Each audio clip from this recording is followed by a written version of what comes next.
In theory? Hello and welcome. I believe we are live. I think so. It looks like it. I'm seeing all the markers. I'm Marta Ferguson. And I am Hope Martin. We are here for another edition of the Casper Convention and Visitors Bureau, or the Ekphrastic Adventures. Is this really the I fourth think time? 4. Yeah. Uh-huh. We keep making these exchanges. We keep coming back. Yes, we do.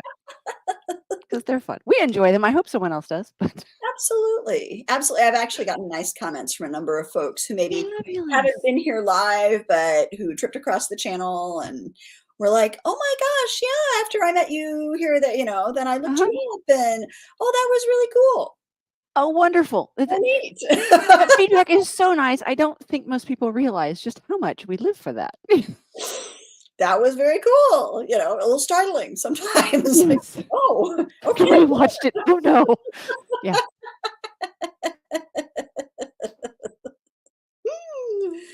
So yeah, we did this summer in July, kind of before my small cat started to have health problems. Yeah. And then I started to have some health issues, and then the cat and I both had health issues. Yeah. You were having So such fun. yeah, you just keep coping, you just keep figuring it out. Yeah. Everybody's recovering, so Yes. Fabulous. yeah. And so what we've been doing in these ekphrastic adventures at the Casper Convention and Visitors Bureau. Need to make like a neon sign for us, or some kind of signage. Yeah.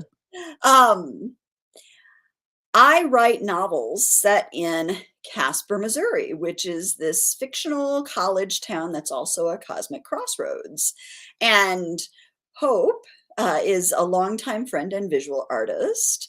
And Hope had this idea, hey, what if we did these art and writing exchanges, continued to do these art and writing exchanges, which we have both previously been involved in other contexts. And I was like, ooh, we could do that kind of around some of the weird stuff that happens in the novels. And that could be really fun to get to pursue some of these things that are just maybe small detail or touched on in passing in the books. Then Hope and I get to pull them out and explore the Ghostly Wildlife Guide or the Ghostly Plant Guide. And we focused on different Casper's all about parallel realities kind of fading into one another, all of these inter-universal incursions, which are not violent generally, but often strange. And so we're all into the strange here with our wildlife and plant guides. And even more strange in this last exchange for our fourth back and forth, rather than sticking tightly to that format, Hope and I decided this summer it would be fun to work from the same prompt, so that we both wanted to create something having to do with a kind of steampunk garden setting, and something that would mess with sort of microcosmic and macrocosmic scales, something that might have to do with an automaton. That was kind of the challenge we set for ourselves this summer. So then we both created pieces this summer, which both turned out to be orange.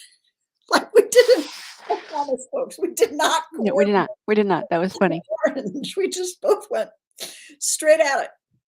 So then our project for this round was, even though we'd worked from the same prompt, we came up with 2 very different pieces. We then traded those pieces, and now this is more typically what we've been doing, where I give Hope a piece of writing, Hope gives me a piece of art, and we sort of trade. I create more writing based on her art. She creates more art based on my writing. And then we kind of talk about it. We figure out how it all goes together. So anything, you think I got it? I think you nailed it. I think you nailed it. Definitely.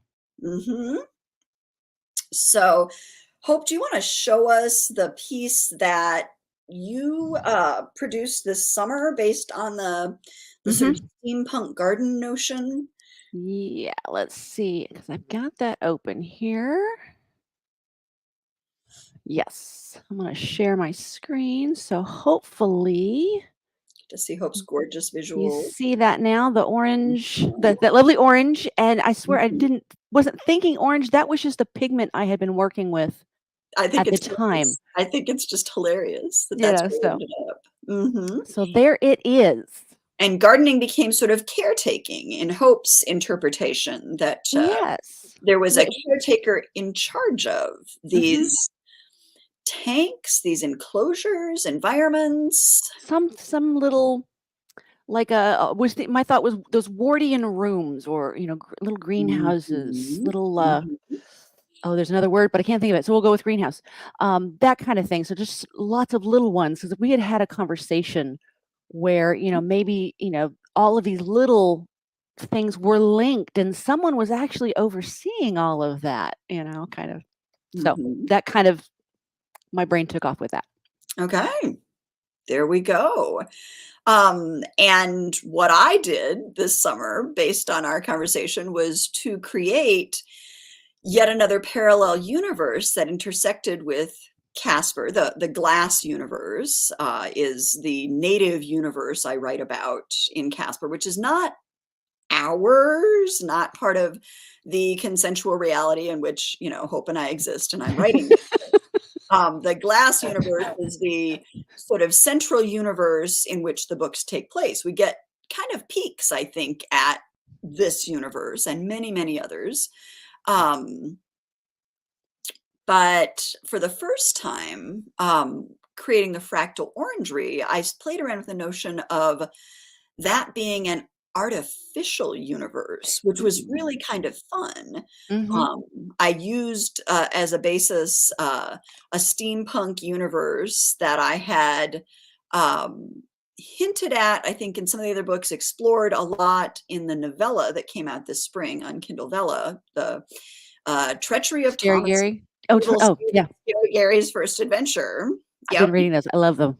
Yay! Yay! Yay!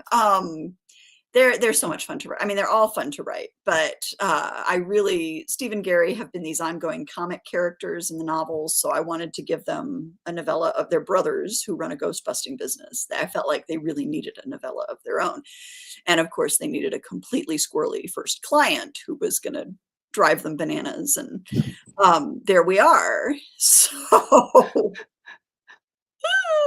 all kinds of fun. And the steampunk universe that gets mentioned in that novella, then, the fractal orangery that I developed for our project this summer is an offshoot of that universe and intentionally created universe. Um, so I kind of I hadn't done that before. I hadn't played with that before. So that was fun to kind of mess around with. And I love that, what you're doing is messing around with another kind of universe in which things happen. And this other universe might intersect with Casper kinds of things. And in fact, as I know I made notes on this summer, and I know I had copies of your pictures of this summer. And then when I went to update everything yesterday and check on things and see, oh, I need to polish that, there was nothing. So I know that the work I did on that was during the time when our poor sweet cat was recovering from surgery and was essentially intoxicated with zero judgment for about 3 weeks. And wow, folks. Wow, he was very exciting company, and it was very exciting to try to work with him in my lap, because when I could get him to sleep, it was kinda like having a toddler, and when I could get him to sleep, I could work, but anything might wake him up. And then Mhm. Mhm. it was an experience. Oh my Um, gosh. so I'm not really sure that in fact, I'm really sure I was not operating on all cylinders during that time because I was not sleeping very well during that time No. either, because we Oh, had to be constantly aware at night of anything he might get himself into also. right. It might and did get himself into, yeah. He was a very exciting small creature for It was a memorable summer. Four-legged toddler. It's a scary thought. But hey, we pulled him through. He's actually doing extremely well. It was a long, complicated business. He is finally out of the woods and doing very well, Yay. but he's gonna have to stay on the special diet. Oh my gosh. Yeah. So there, I also thrive on a special diet. So why should I not do this for the cat when, yeah, Why the heck I have not? my own food allergies and it was Yeah. kind of business of, no, you can't eat that. Yeah. Anyway, I can only assume that somewhere during that adventure, I very carefully and officiously and systematically saved all my files about all of that somewhere very special that I would not lose them. And they're safe wherever it is. Yeah. Yeah. I'm certain. I dug through everything. Everything. So what I have done last night and this morning is recreated. Oh my gosh. I had no idea. And we'll just see. But I may eventually find the other piece. And then we can compare the two. Right. I'm pretty sure the direction I took yesterday and today is not the direction I had originally taken, but I think I like the direction I took yesterday and today. So I'm just gonna go with it. The first one was just a test run. Yeah. Yeah. It's all good. Yep. It's all Yep. good.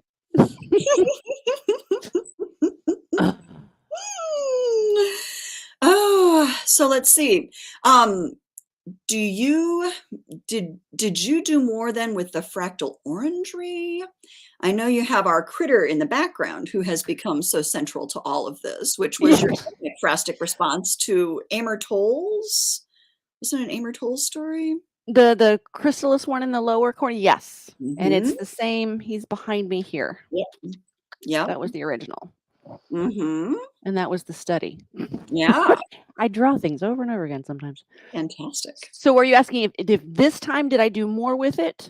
Mm-hmm. Or was it the last time? I'm confused. Help.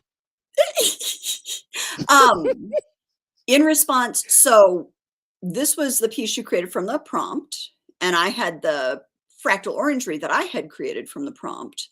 Did Yes. you have a piece you had created from the fractal orangery? For this time, yes. Yes. Okay.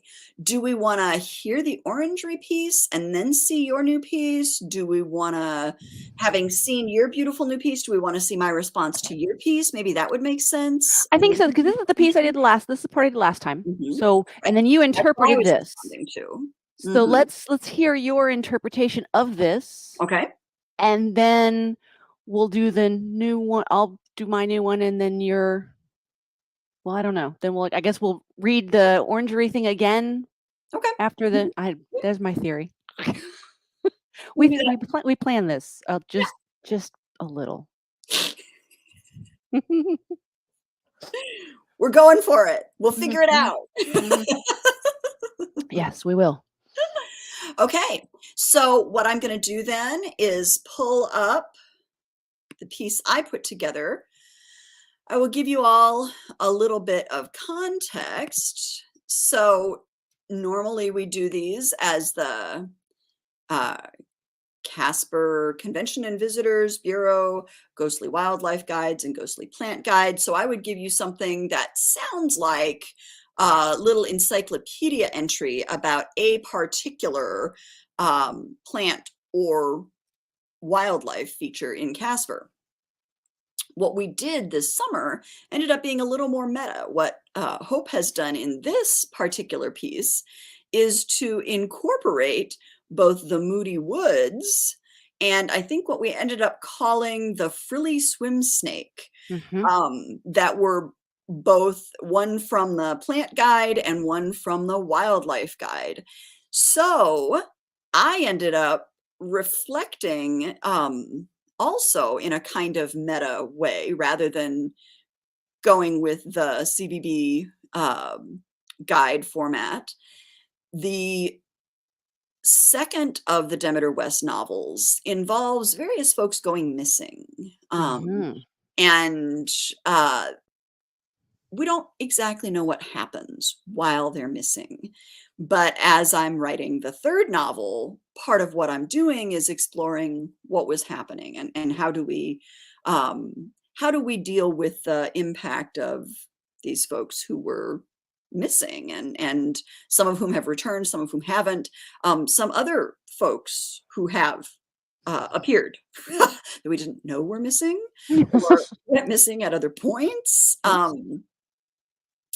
So it's been really interesting to me as I'm in the process. I'm about 75% of the way through the third draft or through the third book, and figuring out not wanting everybody who vanished to have had the same experience in that Hmm. vanishment, and wanting some backstory, I guess. Whether or not that backstory will end up in the novel, in my own head, I want to make sure I understand Makes what sense. their experiences were. So, Lewis is a scientist who disappeared from the nuclear reactor on Casper's campus in the 1940s. Um, and we don't precisely know what happened between the time Lewis vanished and Lewis reappeared. So this gave me an idea how we might approach that. This is Lewis's backstory. Lewis frowned, looking into the tank in front of him. There did seem to be an amphibious organism present in the tank. He consulted the handwritten notes again, and he squinted at the bank of dials and switches, including a couple of monitoring gauges in front of him. Water pressure and temperature looked good. The creature appeared to be sleeping. Had it been smaller than his hand, Lewis would have assumed it was a bug of some sort, but this was bigger. Though how scale worked here, he couldn't be sure. But what was in front of him was in a translucent cocoon of some kind, and within it, a creature like a snake or eel, and about that size, but with additional armor plating and what looked like various frills or wings. It stirred, and Lewis found himself backing away. The other sample, which he'd been directed to monitor, was more puzzling. He checked all the gauges for this one as well, but none of them seemed to be registering any meaningful data. He gazed into the tank, and as he looked around, he noted that the tanks did seem to be a significant feature of this laboratory, into which he'd been hustled on his arrival this morning. It seemed, in fact, filled with live biological specimens in tanks or environments. Nothing like a zoo, though. These were all well sealed and seemed to depend on the maintenance of specific atmospheric conditions. The Chlamydosil, oh wow, I've given myself very exciting to pronounce. Hello, Latin. Uh, Chlamydosilacus quetzalcoatl, the frilly swim Mm. snake, larval, as the creature's tank was labeled, seemed to be in an aquatic atmosphere, but this tank seemed to contain a tree and a cat-like creature, though in miniature. Its label, simply Moody Woods, felt less helpful. And its atmosphere appeared to be oxygen nitrogen, though it also appeared to be only partly there, as though it were in a state of interdimensional flux. That thought shook Lewis out of the fog that had been muffling him all morning. Interdimensional flux? He remembered then what he'd been unable to recall on waking on the lab's break room cot. This was not his lab. In his own lab, he'd been part of an experiment, bombarding the interuniversal barrier with technetium 99M derived from molybdenum to see if that would allow him to move through the barrier into another parallel universe. He remembered standing in the lab's sterile, chilly testing chamber, and then a sensation of floating, of being half conscious in a still place, of a kind of blank nothingness in which he'd been briefly aware enough to feel curiosity and concern, and then sleep.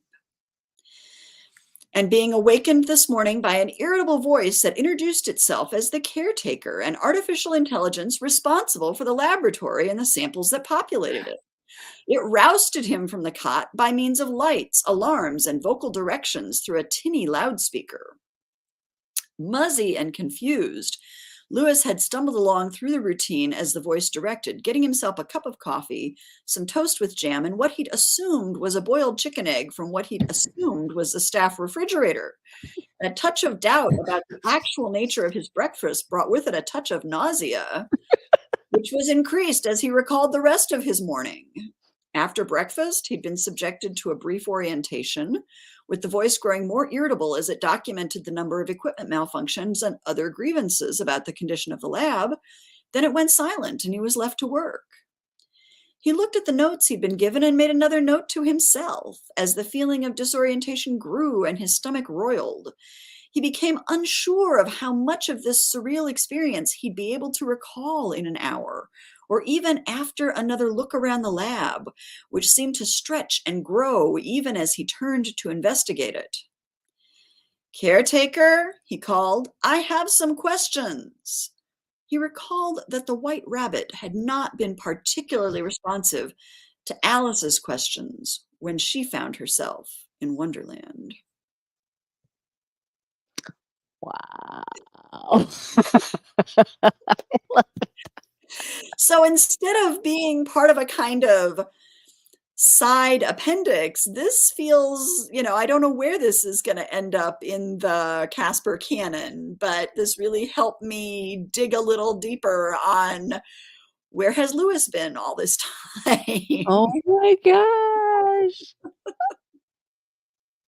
That is so cool. It is the neatest thing just to hear some of the images I've created be translated and extrapolated and extruded into words. It's just cool. Just like, "Oh, wow. This is like a thing." Even the note. And then the note, "Ooh, how did this happen? Like, Things how are am I not going as to they incorporate the seem." note? Right. And I'm like, Yes. oh, Lewis is a scientist. He likes documentation. He's going to want to, make sure he's made taken some notes about what's happening to him. Yeah, oh, wow. Mhm. That just I could see just all the layers of possibilities that starts to open. Mhm. Very good, my dear. Awesome. I'll have to let you know as someday I trip over what I had written this summer that I hadn't paid yesterday. Yeah. Well, I think I pulled a copy of that. Well, I'll have to look and see in what notes because I think at one point you shared with me and I made a copy to hold the Okay. Google Drive, Okay. dimensions. Sure. Maybe I have a copy of it. I don't know. I'll look. Ooh, That okay. would be fun. That would be funny. Cool. All right then. That was cool. Let's see. I had a question. Where was my question? And I don't know where it went. Mm, Typical.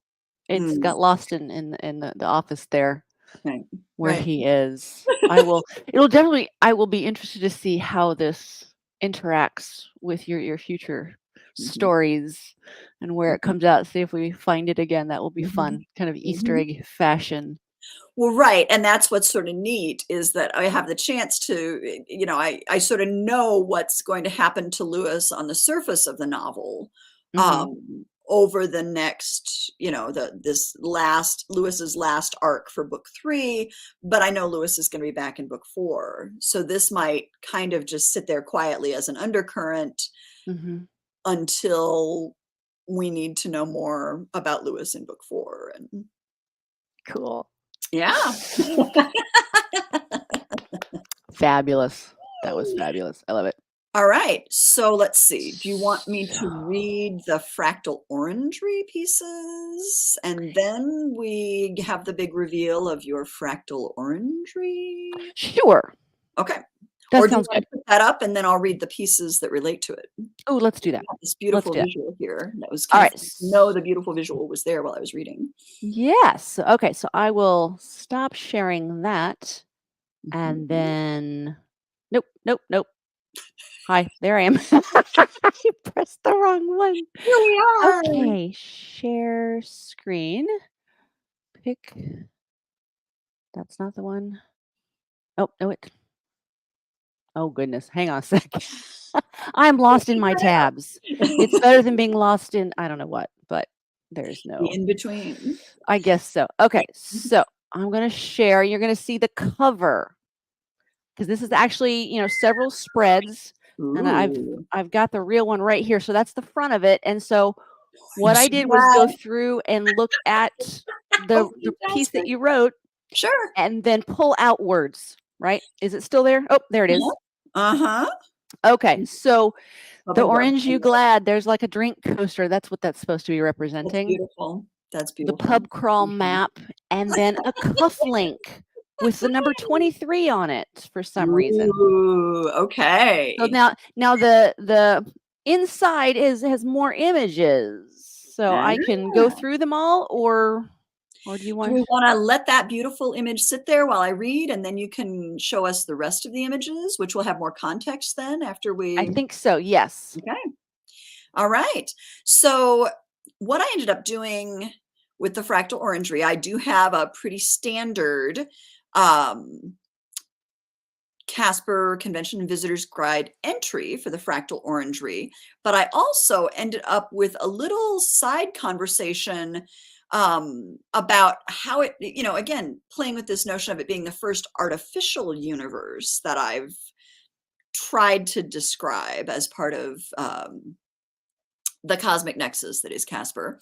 I have then just a short little bit on how it might have been created. So why don't I read the short little snippet on how it might have been created, and then I will read its Convention and Visitors Guide Okay. entry.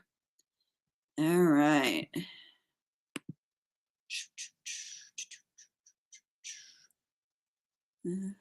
There's that. There we go. So this is, again, just a little, this would be during the Victorian era. Casper's university town, its university was founded during this era. So the university is new, but particularly because of all the oddities in Casper, which go way, way back. So even in this era, folks are dealing with, wow, Casper is a weird place. So here we go. Why, Lord Bostwick, it's so charming, said Lady Pollyanna Darby. I'm pleased you think so, he said. He pulled his eyes away from the lovely young woman before him, clad in a full-skirted gown of apricot silk that nicely matched the fruit of the orangery in which they stood. His eyes followed Lady Darby's to his most recent technological accomplishment, an automaton gardener. This model stood nearly as tall as the lady herself, though it was fashioned as a male figure in a butler's pants and tailcoat. He had programmed it to do a handful of gardening tasks, such as a player piano could be programmed to play a number of songs. In fact, that was where he'd gotten the idea. When a spindle went into a player piano, it was all the pins and spaces on the spindle that triggered different notes to play. Just turn the crank and it would go until it ran out of energy. Bostwick had thought to himself that similar devices could be designed for any number of tasks, and so as an avid gardener, he'd set about seeing what he could do. Before he offered the lady a demonstration of the automaton's programming, he glanced to the garden bench where her aunt sat chaperoning them. The older woman seemed a bit warm and sleepy in the humid air of the orangery and did not seem to be paying much attention to them. So Bostwick put the watering can in the automaton's hand and turned the crank on its back. Once he released the crank, the automaton raised the watering can, moved it forward, and poured a measure of water onto the base of the small tree next to which it was standing. Lady Darby squealed with glee and clapped her gloved hands. Her dark ringlets bobbed and her eyes shone. How splendid, she exclaimed. Will it work if I run the crank? He nodded, pleased by her enthusiasm, though he glanced over at her chaperone, who seemed no more interested in them than she had been previously, squeal or no. The automaton again watered the orange tree, though as he had not refilled the watering can, the water ran out before the automaton tipped the can upright and stopped its movement cycle. Here, he said, and motioned for the heiress to look more closely at a leaf on the small tree, one that sat relatively flat and parallel to the ground. He offered her his monocle. Take a look. Indeed, Bostwick had been taken not only with the notion of setting up the automaton itself, but in seeing if he might vary the scale.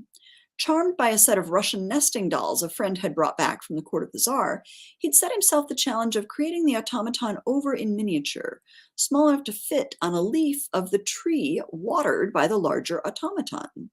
He had, in fact, fashioned a small, tiny tree and tiny watering can as well. While Lady Darby watched through the monocle, Bostwick wound the small crank, smaller than the dial of a pocket watch, and set the tiny automaton with its watering can carefully back on the leaf, which he ruefully admitted only to himself he had braced and covertly reinforced with some staves and string. "Oh, Lord Bostwick, how cunning!" Lady Darby beamed as she peered through his monocle at the tiny figure. He said, "I have been trying to work out if I could go smaller yet, but I don't think so. All the chaps with the microscopes are all very well, but they're observing, not creating at that scale. So I've wondered if I might go larger instead, which poses its own challenges. But I do keep thinking about a paper I read recently by a Prussian mathematics chap named Weierstrass, who was theorizing about scaled repetitions of forms." He watched Lady Darby examine the smaller figure without touching it. "I have not read the Weierstrass paper. Is what he's talking about anything like Leibniz's theory of fractal exponents?" I sort of love the idea of, Mm. the delicate Victorian lady who knows all about Leibniz's theory of fractal exponents. Yes, yes, oh, yeah, like, I can almost picture her in my head and the bouncy curls, and some type of small fascinator type hat, I don't know. Mhm, mhm, I she might usually that might comes in have to be somewhere orangery, I so go in the she future. dressed Yeah. to match the orangery. So Mhm, that's mhm. maybe the beginnings of how the fractal orangery came to be. Then here is its entry in the Ghostly Plant Guide.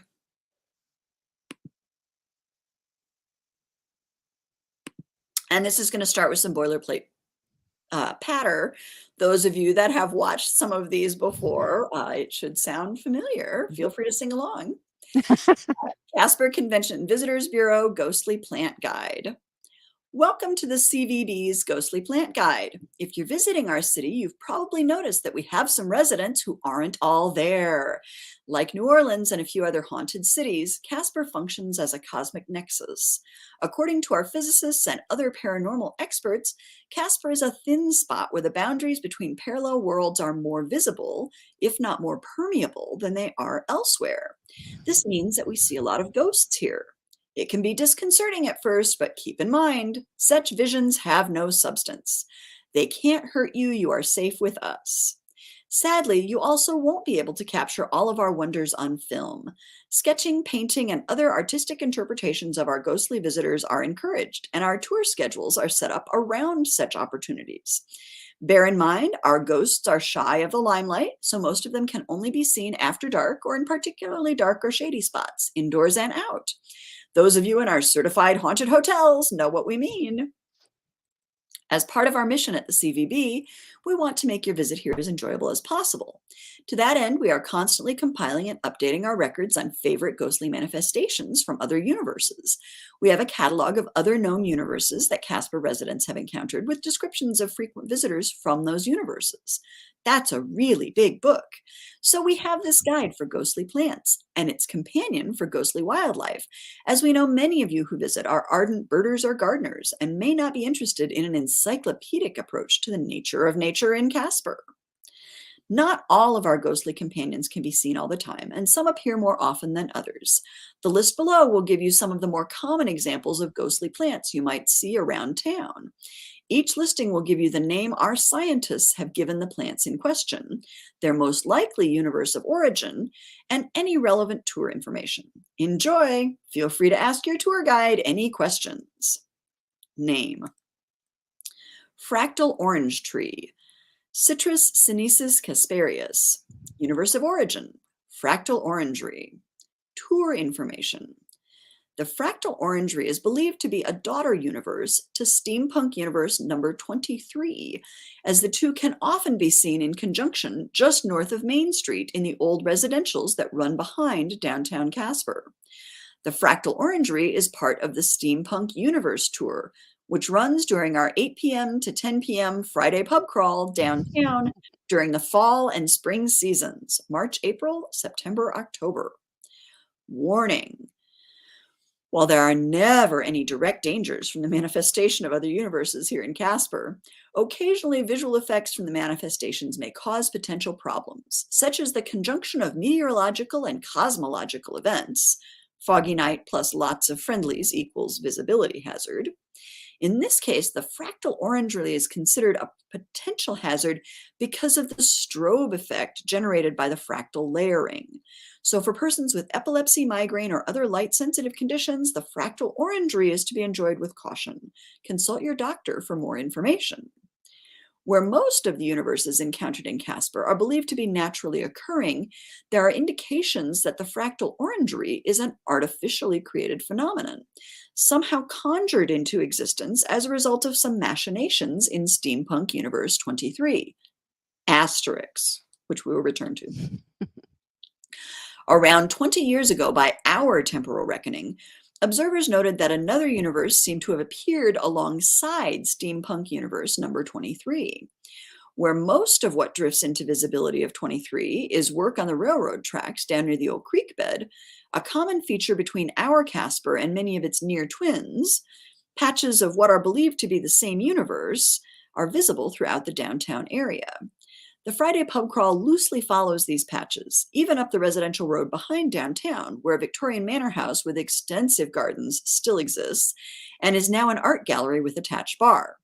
Orange you glad. See pub crawl map for more information. While wandering through the ghostly version of the Victorian gardens, dotted in our universe with artist studio sheds and larger art installations, it is possible to see the fractal orange trees in the fractal orangery. One of the reasons our scientists and psychics both believe the orangery may not be a naturally occurring phenomenon is the color of its aura. Most friendly manifestations from other universes glow a faint translucent blue. The orangery glows orange. There are other examples of friendly manifestations with different aura colors, but the orangery is consistently only orange and consistently visible only in conjunction with its ghostly manor house. Where the manor house, its inhabitants, and most of its grounds appear to follow a fairly standard pattern for friendly manifestations in Casper, the orangery does not. Within the ghostly orange glass walls of the fractal orangery, the same small scene plays out from the microscopic, we've checked, to the gargantuan. A Victorian automaton butler, face painted, joints mechanically articulated, movements crank-driven, tips a small watering can into the pot of a live orange tree only slightly taller than the automaton itself. The image is replicated over and over. No one has yet managed an accurate count of the number of manifestations, but the attempted counts go well into the hundreds. What we think of as the base model puts the figure at about 4 feet tall, the tree it waters at about 5. Each set of the figures sits on a shiny leaf from a yet larger tree of the same kind. Each tree is filled with leaves containing the same phenomenon, smaller and smaller, larger and larger.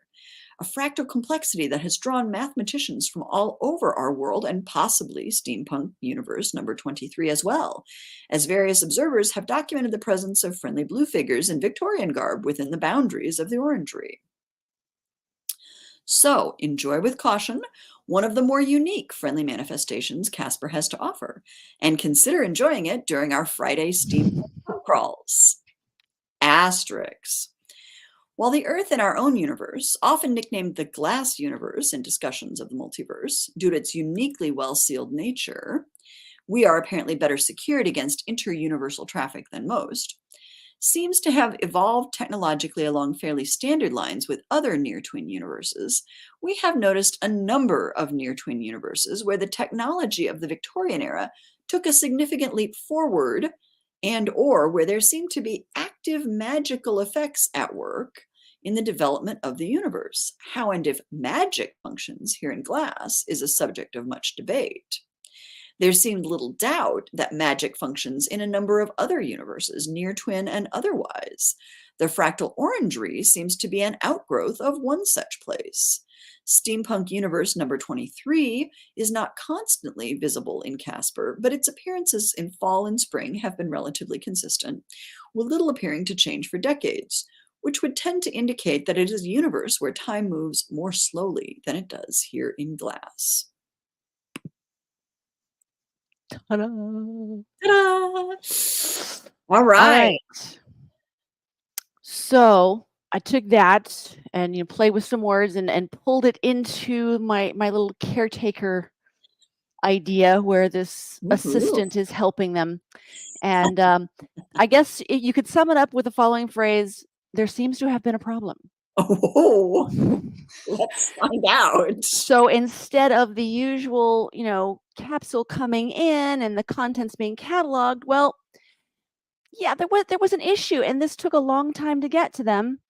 And so there were bits and pieces. Let's start in the middle piece.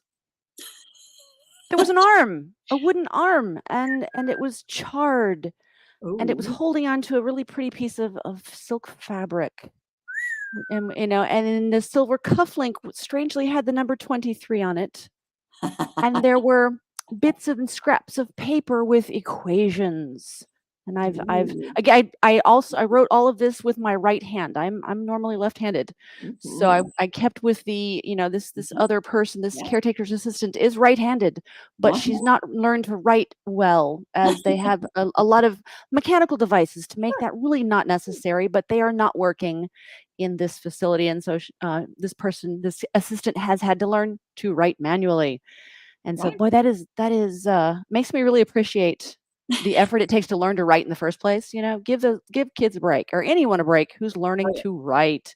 It takes a whole lot of effort. So that's why it looks so scribbly. And equation one is the Mendelbrot equation, Okay. Sure. and equation two is Leibniz. Leibniz. Yeah. Yes, that's their equation. Okay. I don't Woohoo. know what they mean, but I thought, well, we'll just put those down. Sure. And the thought was, well, there was something unnatural, and that note there overheard something about the original shipment was unnatural and artificially constructed. That is what led to the destabilization of the first container sent via the usual courier. So, Very interesting. even in this alternate universe, snail mail is necessary sometimes and saves you. So, there is the sketch of this arm of Okay. unknown origin. And then the previous spread is there was a watering can and an orange, this fruit thing. So yes, and you can see the note there. There seems to have been a problem. There seems to Was have the been a problem. Yes, and the contents were a wooden arm with a white sleeve and a silver cufflink bearing the number 23, and it was holding onto a scrap of peach cloth said to be silk. Copper watering can. Really happy with the look of the watering can. That Oh, came yeah. out looking like copper, Oh, yeah. even though I used a silver colored pencil. I don't know why. I'm like, "It's working," but I don't understand why.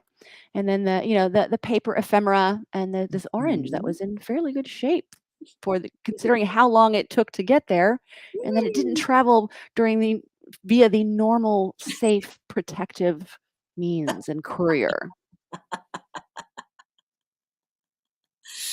Wow. Oh, Yeah, that was Lewis my has just, wow, really gotten himself into it. Something was weird about that, and it just wasn't gonna work.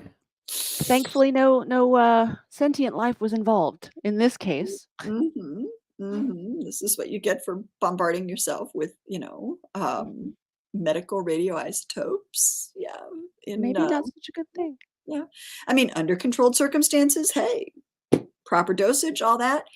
In the 40s, that would not have been the way that went down.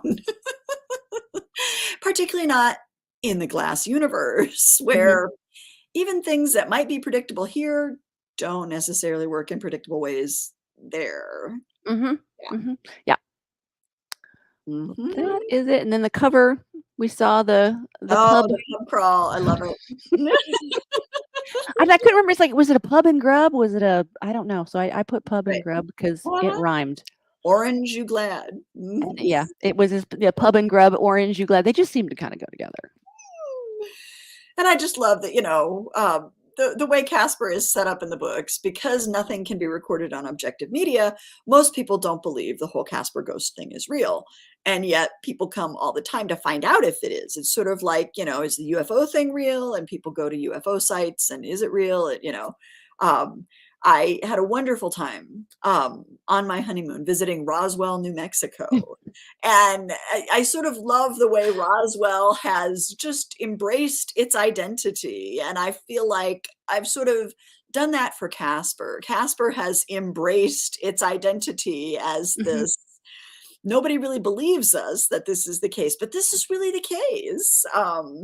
And so we are going to capitalize that on all that we can, and just kind of roll with it. So, Might as well have some fun with it. That's awesome. and there we are. Yeah. So there we are. Woohoo! And this was just a conglomeration of media and papers and leftovers and slapping it on there. And What is the button made of? Is it the is button a piece of multimedia paper, so it's heavy paper, okay? and then silver acrylic gouache. Okay. And I think the white is a shellac ink, but only because this is what I have on hand. Mhm, My goal is like, I'm not going to buy anything just for this. I just need to use whatever I have around. Again, this is mhm, the whole mhm. idea of the caretaker's assistant Artisanage. was that Mhm, nothing is as it should be. So they're going to have to cobble together in steampunk style and make it work. mhm, And so that's what I did. I'm really mhm, happy with that watering can in the orange.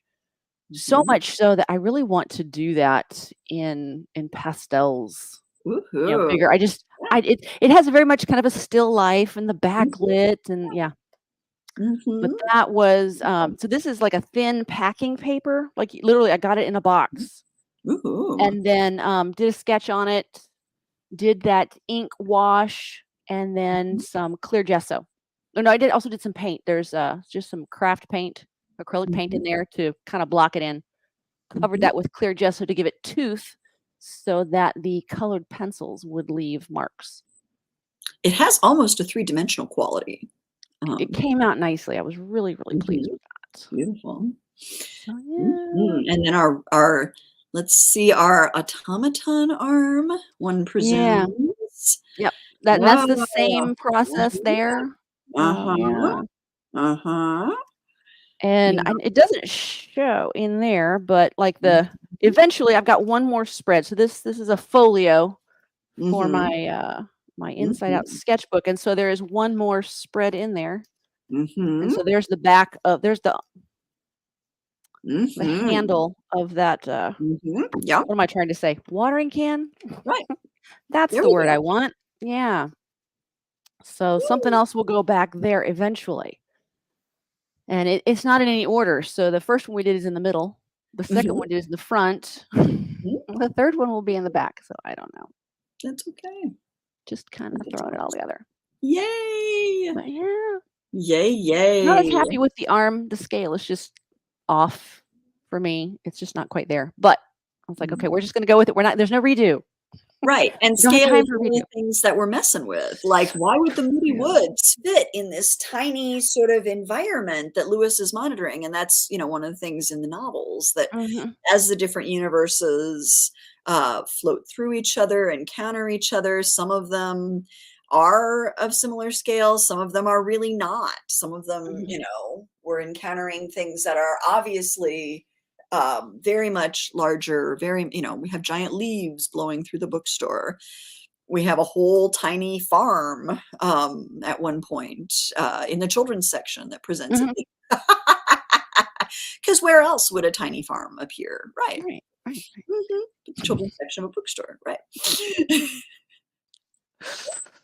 Awesome. The Awesome. kids Awesome. can pet all the little bitty sheep, but they can't actually injure them because they're not actually, they are only translucently, immaterially visible. Mhm. Mhm, Perfect petting zoo. mhm, right, mhm, You can and bash no them on the head or you can pet them. It doesn't matter. no cleaning up at all. No, there you go. That's a definite perk right there. Mhm. All right, so I guess I can take that down and just back to us. here we are. Here we are. All right. I see no comments, but that's No, okay. that's all right. That's Like all I right. That's all said, right. we've had folks visit. We've had, like I said, I've had folks watch it later and then, Mhm, find mhm, me and say, "Hey, that was great." So, mhm. mhm. So, what have you got planned coming up in the foreseeable future? Well, I had hoped this year would be the year to edit 2 projects and write 2 new projects. And this is the first year I have not taken any freelance editing. And normally I'm juggling freelance editing projects with working on the novels. And so I've it's been exciting that okay, this was the year I was really going to charge forward, but you know, And then life complications. happened. So, I got the novella edited and out on Vella, and I am, like I said, 75% of the way through the draft of the third Demeter West novel. So that'll be done probably in January. Um, I could really, I've looked at what's left and I feel like there's a part of me that wants to just go charge and just really push through and have it done by January 1. That would mean missing the entirety of the holiday season. It's Yeah. like, no, I Oh. want to do it like that. If I don't have to do it like that, I don't want to do it like that. So, Right. um, then what will happen is then I will roll into the edit of the first of the Ripplebrook academic romances, the academia books that do not have paranormal elements, that take romances that take place at a small Iowa college. So different, get to switch gears. I Mhm. do well, I think, if I'm shifting gears every couple of months. Same, If I get same. to, move into something else, I think things get kind of stale. I can even feel it as much as I love the Demeter West books. Oh, this has gone on longer than I'd hoped because there have been complications. And okay, I'm ready to be done. I'm ready to do the next. Okay, but no, we got to finish. No, we got it. No, we learned the lesson about dropping the thing before it's done. Finish the thing, then we do the next thing. Mhm. Yep, at least for me. I know there are people that manage to juggle simultaneous manuscripts. Wow, goddess bless, but that has not worked for me. At least not Mm, at this time. Who knows what right. the future holds? Right. Exactly. Exactly. We are ever So, changing things. mhm. How about you? What does the future hold for you? Let's see. Well, this was the first year of me being officially in business, and so I'm kind of sitting and looking, okay, what happened this year? Gonna parse that out Mhm, and see. But mhm, next year will be the second year, mhm, and deciding, what fairs will I attend this year? What will I vend at? Right, mhm, based on past mhm, experience, and then what art am I going to do? I'm trying to release mhm. things in series because they tell you it's good for you, kind of like spinach. I like spinach, so I'm going to go with this is also good for me and try it. The first two, or the last two I released this year, was an owl and a blue jay, and they made their debut last Mhm. week across town. Oh, And so those are out. And then I'm working on the next one, which will be mhm. studio helpers, both real and imagined. So you can kind of see over here, I've got the first two there. And I'm, Uh-huh. I'm loving Marge's, there's that Yeah. peeking around the corner. Uh-huh. Um, so they're the two real ones. And then I've got Mhm. the imagined ones planned, a jumping spider rabbit foot fern mashup and an alligator fern alligator mashup. That one I can't quite envision, but I'm going to go with it anyway. Yeah. Yeah. And then also doing regular, at least quarterly, virtual open studios where Okay. I share what's going on more openly or widely. Sure. I've been sharing on Patreon, and I've got Yeah. my loyal patrons over there that have been Mhm. supporting me over the years in this.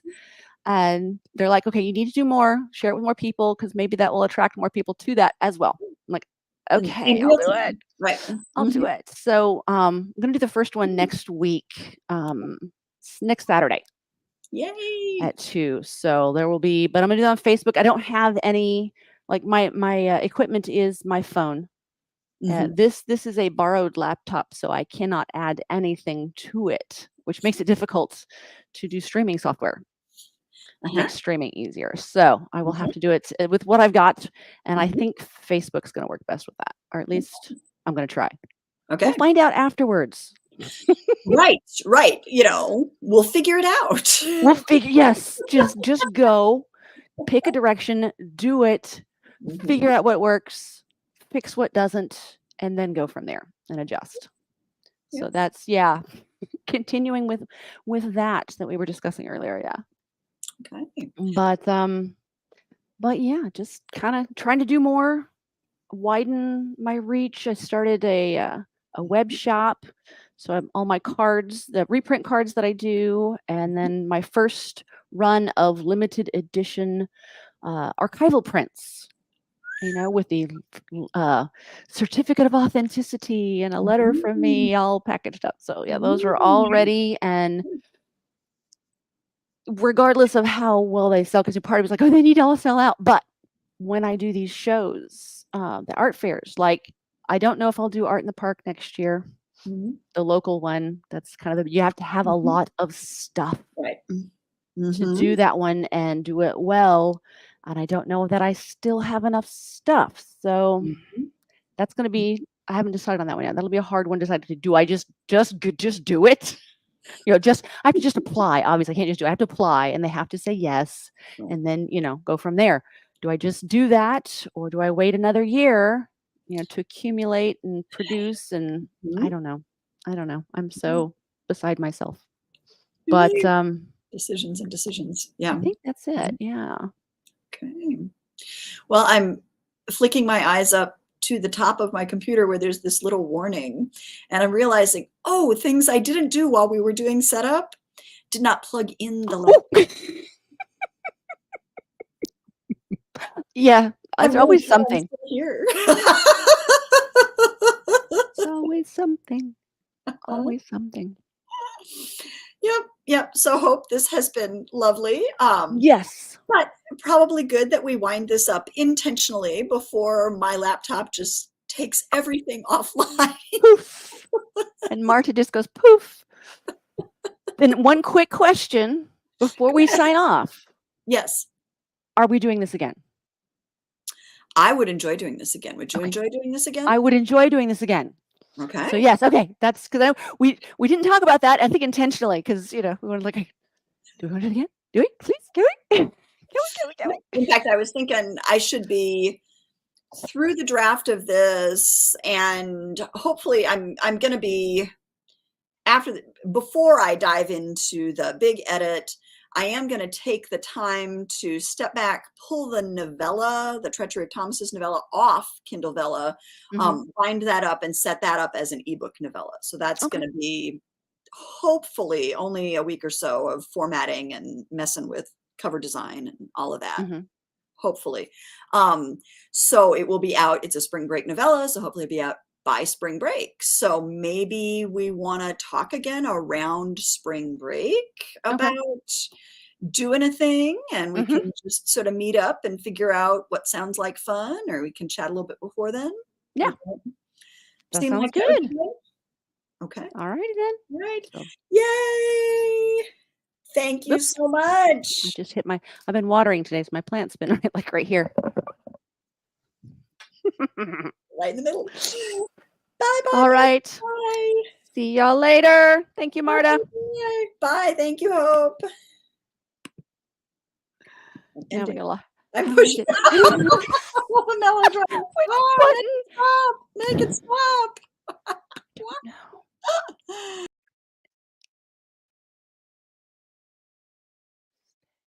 End stream. Bye.